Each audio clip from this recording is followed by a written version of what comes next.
Assalamualaikum warahmatullahi wabarakatuh. Bismillahirrahmanirrahim. Ashhadu an la ilaha illallah wa ashhadu anna Muhammadar Rasulullah. Allahumma salli ala Sayyidina Muhammad wa ala ali Sayyidina Muhammad. Rabbis rahli sadri wa yassirli amri wahlul uqdatam min lisani yafqahu qawli. Amin. Bismillahirrahmanirrahim. Salam hormatku, salam santunku, salam ta'zimku buat para jamaah uripi Allah dimanapun Anda berada, baik yang ada di dalam ataupun yang ada di luar negeri. Semoga kita semua senantiasa di dalam keberkahan Allah Subhanahu wa ta'ala. Amin ya rabbal alamin. Sebelum kita mulai kajian di pagi yang indah ini, hari Senin tanggal 11 Oktober, marilah kita kembangkan di dalam nyawa, kita kembangkan di dalam jiwa, kita kembangkan di dalam roh, dan kita kembangkan di dalam kehidupan ini dengan kalimat-kalimat thayyibah. Subhanallah walhamdulillah wa la ilaha illallah wallahu akbar wa la hawla wa la quwwata illa billahil aliyyil azim. Alhamdulillahi rabbil alamin. Di pagi yang indah ini, kajian kali ini tentang kubakar Arasy. Kita ketahui bersama selama ini babakan tentang Arasy, yakni kursi Allah, singgasana Allah. Selama ini kita hanyalah membayangkan saja apa itu Arasy. Selama ini dengan keterbatasan kemakhlukan kita dalam berangan-angan, dalam membayang-bayangkan apa yang diceritakan di dalam Al-Quran, pandangan pengertian kita terbatas hanya kepada ciptaan. Tidak bakal bisa menembus kepada yang menciptakan. Karena kita selama ini duduk di dalam singgasana Sang Pencipta daripada singgasana yang diciptakan. Buktinya Allah tidak wujud bagi kita, apalagi Arasy-Nya. Allah tidak hidup bagi kita, apalagi liputannya. Allah tidak berkuasa bagi kita, apalagi kekuasaan Allah yang meliputi diri kita. Kita selama ini beriman dan bertakwa hanyalah angan-angan saja. Tanpa logika dan tanpa pembuktian yang sangat logis dan nyata. Karena yang jadi Tuhan tidak nyata di dalam hati kita, karena diri kita selama ini yang mentuhani kehidupan dan badan ini tidak nyata, maka tidak nyatalah semua. Bila Allah Sang Pencipta beserta ciptaannya telah digaibkan, telah ditiadakan di dalam hati kita, maka semuanya ikut gaib. Allahnya gaib, arasnya gaib, singgah sananya gaib, kursinya gaib, kekuasaannya gaib, kehidupannya gaib, dan kewujudannya pun juga ikut gaib. Karena hamba, karena manusia telah menduduki sebagai Tuhan di hatinya. Berarti manusia selama ini telah membakar arasnya Tuhannya. Berarti selama ini seluruh manusia telah membakar, membumi hanguskan arasnya Tuhan yang telah menciptakan dirinya. Apakah itu aras? Apakah itu singgah sana? Apakah itu kerajaan Allah? Mari kita simak bersama-sama.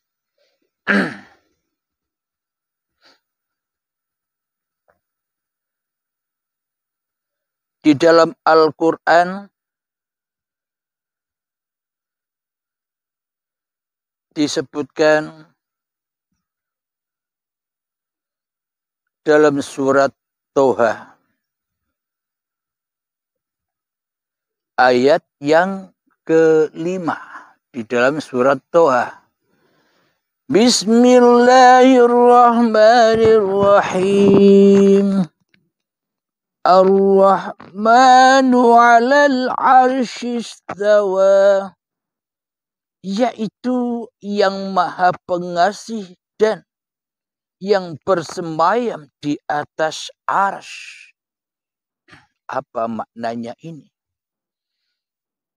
Saya ulangi lagi 3 kali artinya sambil ditafakuri, dihayati di dalam hati.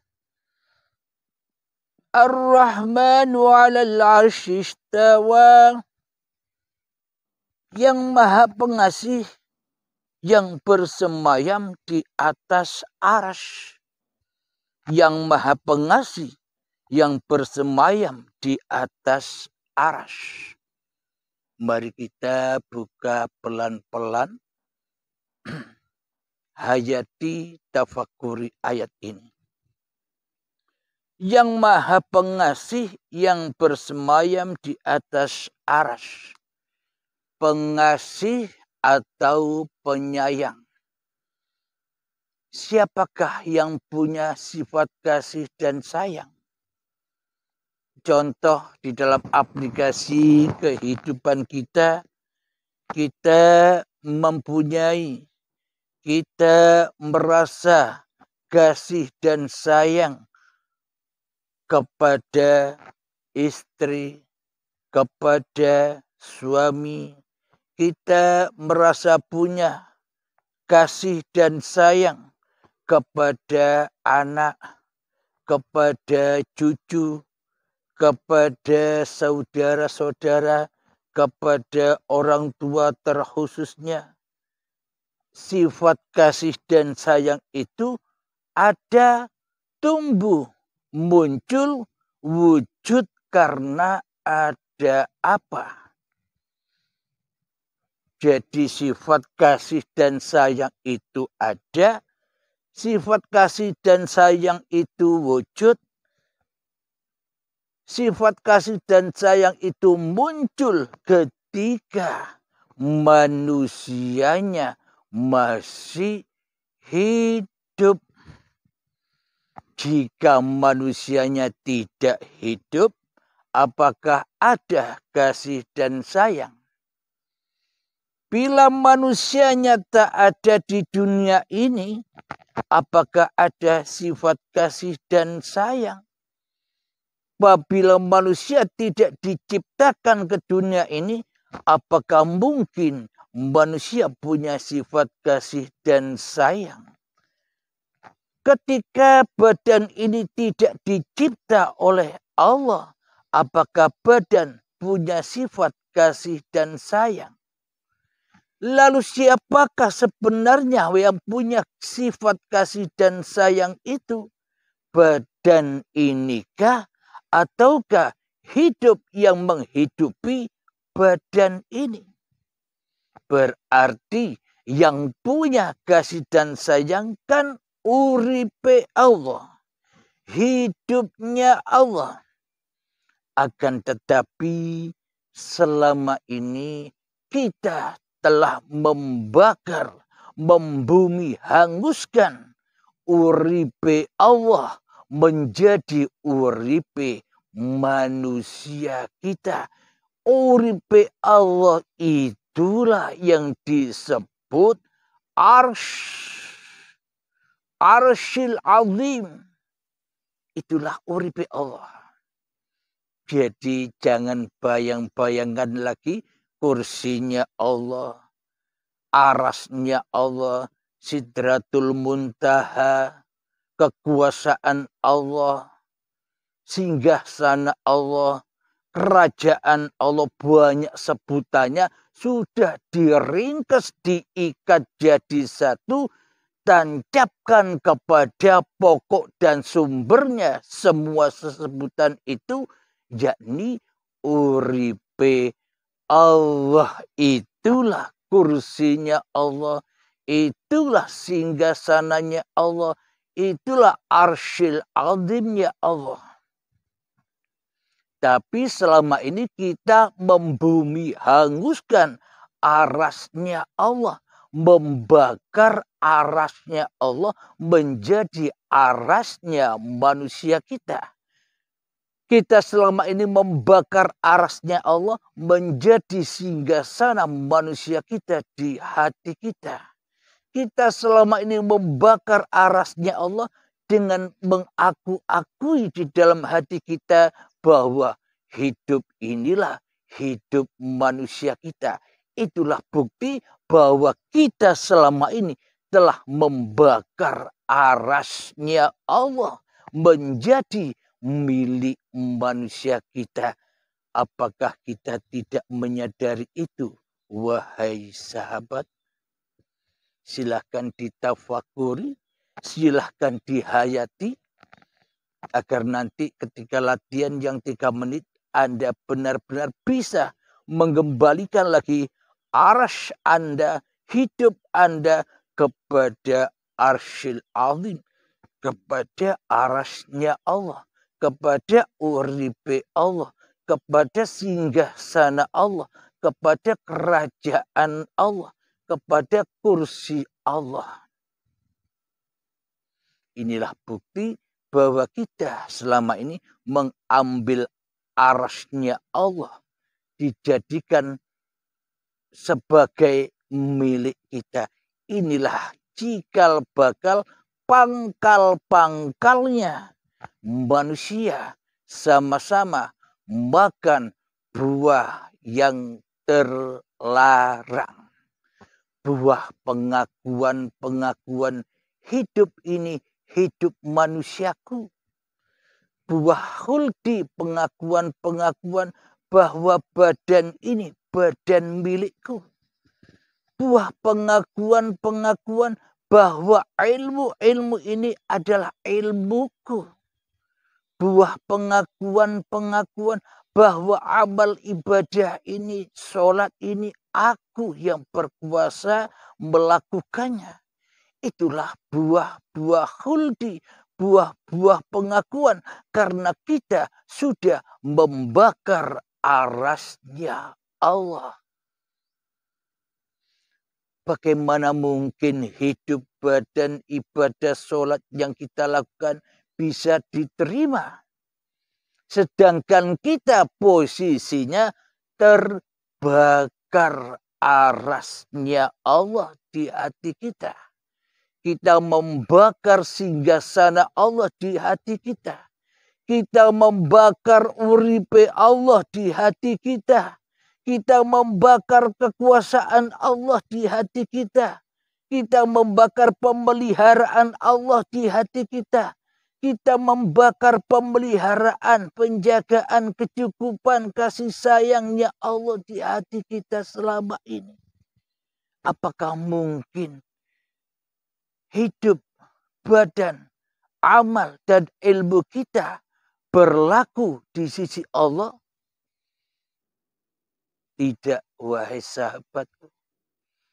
Semua itu berlaku dan terbakar di dalam anarnya hawa nafsu kita sendiri yang telah membakar alam semesta ini menjadi kekuasaan manusia kita selama ini. Jadi jangan mengharap-harap amal dan ilmu kita. Karena amal dan ilmu kita tak punya. Kita hanya mengaku-akui saja selama ini. Apa bukti amal dan ilmu bukan punya kita? Hidup saja tak punya kok ngaku-ngaku punya badan. Hidup saja tak punya kok ngaku-ngaku punya ilmu. Hidup saja tak punya kok ngaku-ngaku punya amal. Hidup saja tak punya kok ngaku-ngaku punya harta. Hidup saja tak punya kok ngaku-ngaku pintar. Hidup saja tak punya kok ngaku-ngaku paham. Hidup saja tak punya kok ngaku-ngaku ngerti. Hidup saja tak punya kok ngaku-ngaku bangga dan merasa mulia atas kehidupan yang bukan milik kita. Perlu kita tafakuri, perlu kita hayati, wahai sahabat-sahabatku. Jadi yang dimaksud aras itu adalah ya uripe Allah, inilah sumber dari segala sumber sesebutan yang ada di seluruh Al-Quranul Azim. Di dalam Al-Quran ini sumber dari sesebutan yang bisa mewujudkan Al-Quran yang selama ini kita baca dan kita anut bersama. Tanpa uripe Allah, maka tak akan pernah ada kalamullah, tak akan ada kitabullah, tak akan ada Rasulullah, tak akan ada semuanya tanpa uripe Allah. Itulah tanda bukti apapun yang disebut-sebut manusia, araslah, kursilah, Sidratul Muntaha, semuanya diikat jadi satu, tenggelamkan di dalam uripe Allah. Sama halnya sesebutan zat, sifat, asma, af'al, itu pun sama-sama ikat. Masukkan ke pusarnya uripe Allah. Amblas semua sudah. Kalau kita bisa mengikat dan kita masukkan semua ke dalam uripe Allah, disitulah Islam itu, disitulah keselamatan itu, disitulah kehidupan itu. Bila kita rela mati, syahid, mati yang kedua, mati yang terakhir demi sang kekasih, demi cinta kita kepada Tuhan yang menciptakan kita. Itulah jalan yang hak dan itulah jalan yang agung. Alhamdulillahirabbil alamin. Semoga dimudahkan kita semua untuk melewatinya. Alhamdulillahirabbil alamin. Ada ayat lagi di dalam surat Toha ayat yang ke-6.